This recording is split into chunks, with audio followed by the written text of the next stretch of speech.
Good morning, everyone. This morning, we're joined by Christopher Bradshaw. And Christopher is the founder and executive director of Dreaming Out Loud, a food and social justice advocacy organization based here in our Washington, D.C. community. And he is the recipient of our 2021 John R. Thompson Jr. Legacy of a Dream Award. Christopher, this is the first time we've been able to be together since our Martin Luther King Day ceremony just a few weeks ago, honoring you and Dreaming Out Loud. And I just want to offer again my appreciation and gratitude to you for your contributions to justice and equity in our city. It was a privilege for us to recognize you. And I want to thank you for joining us in conversation today. It's wonderful to have this time to be together with you.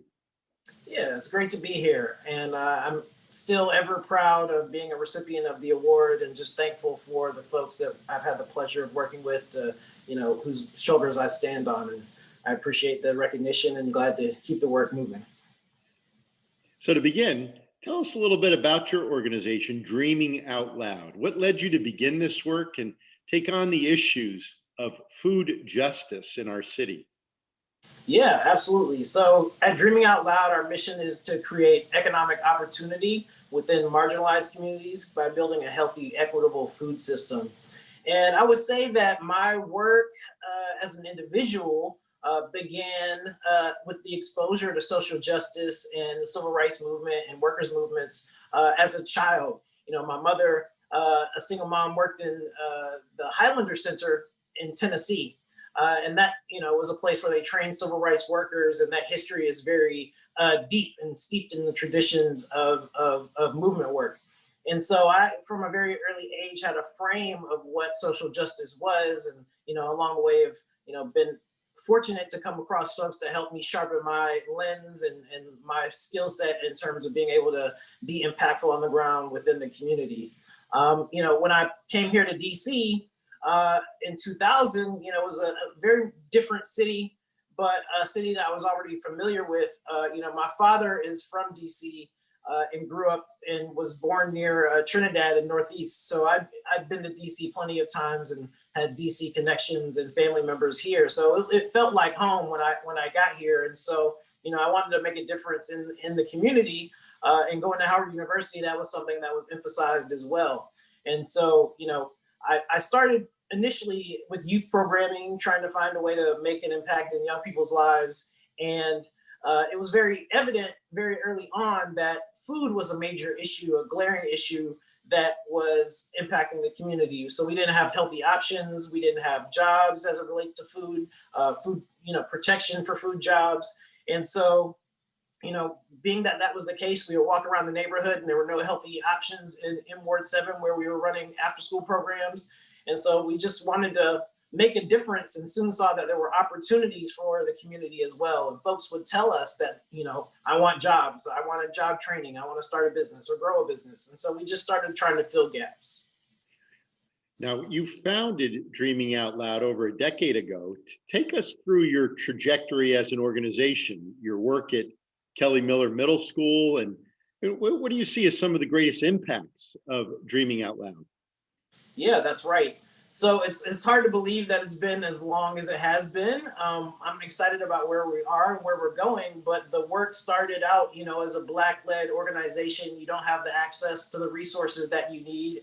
And when we started, we were in the wake of the Great Recession as well. So those things were exacerbated. So, we were trying to figure out how to just keep programs running. You don't get paid, you don't have, insurance, all those kinds of things where you just kind of throw yourself at the problem and try and figure it out from there.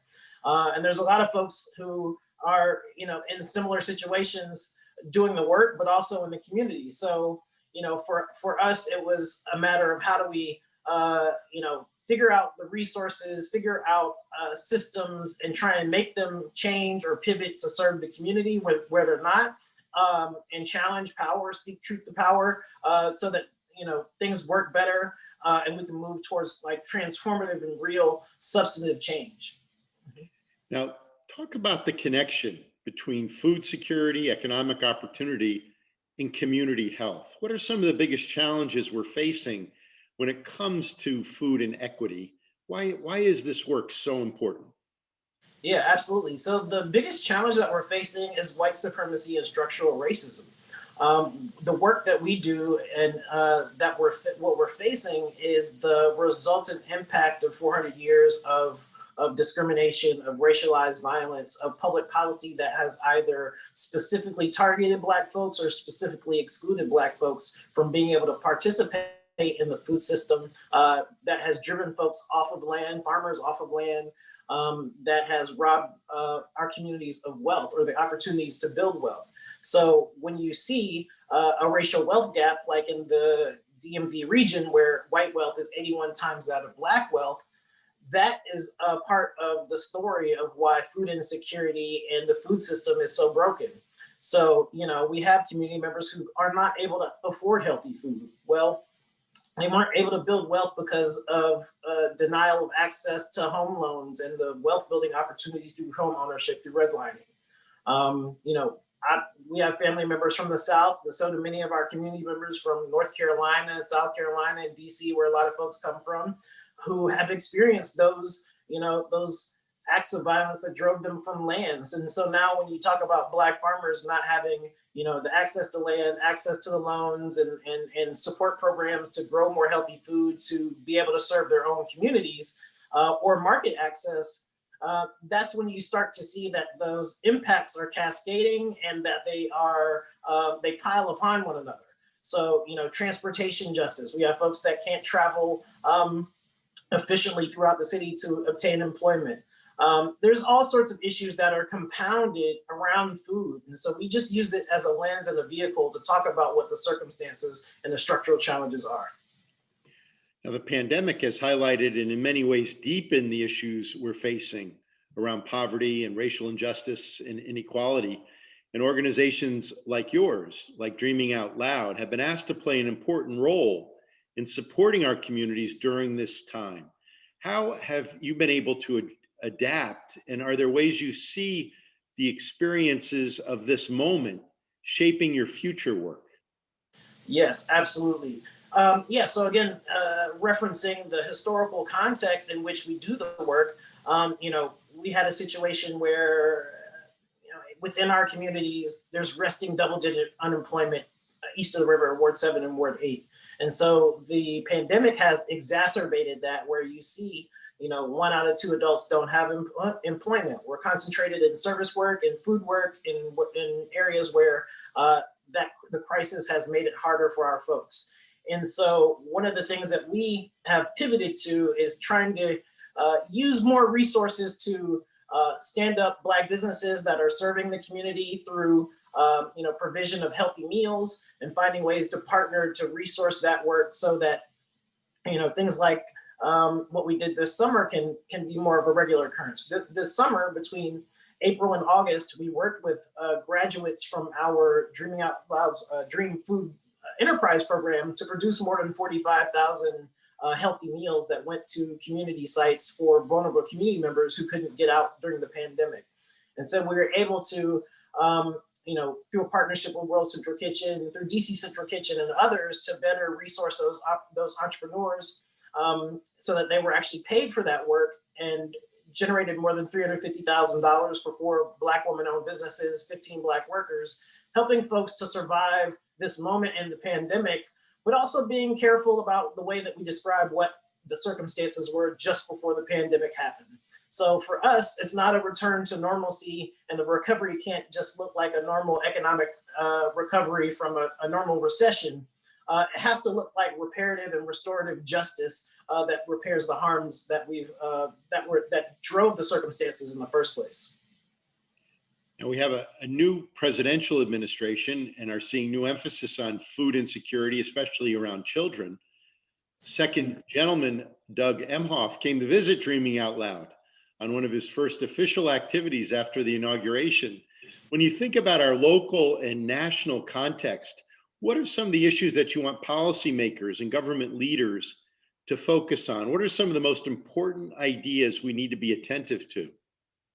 Absolutely. So, with each new administration, there's great hope oftentimes that there will be substantive changes. And we've seen some changes through executive orders and some of the, just even the presence of the administration. But what we're looking for is substantive policy change that gets at those race-specific reparative actions that need to happen within our community. So, we talk openly about reparations, universal basic income, things like that can bridge the gap in terms of closing the racial wealth gap. Because at the end of the day, what we're seeing on the ground is that we've fallen even further behind. Folks had to dip into their nest eggs and their savings. And so that racial wealth gap is growing. And we need to be able to differentiate between stimulus and emergency spending that, sweeps everyone under a broad umbrella, and rightfully should, in terms of that recovery. But what is next and what needs to be happen and take the fore is that, comprehensive reparations, universal basic income, getting rid of student debt for folks. That can really stabilize people, help things to move forward, and then advance the racial and economic justice overall. Thank you. If someone wanted to get involved in food justice issues, either here in Washington, D.C. or in their home city, how would you advise them in looking how to get involved?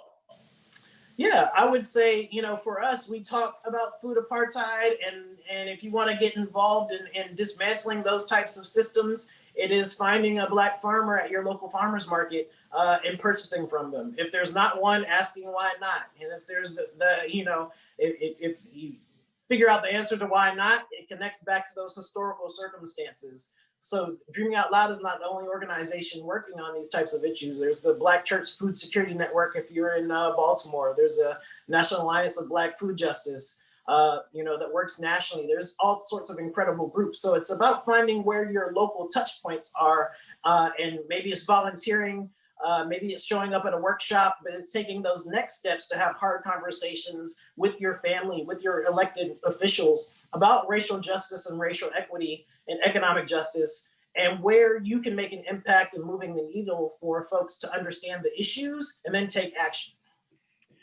Christopher, I want to thank you for joining us for this conversation, and congratulations again on being the recipient of this year's John R. Thompson Jr. Legacy of a Dream Award. Great service you provide to our community. Deeply grateful. In closing, is there a message you'd like to share with our community?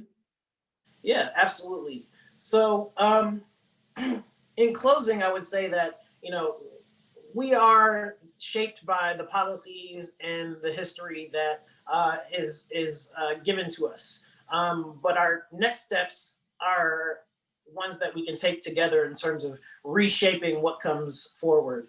And for us, it's real conversations about racial and economic justice that leads to substantive policy work that can undo and dismantle the harms of the past 400 years.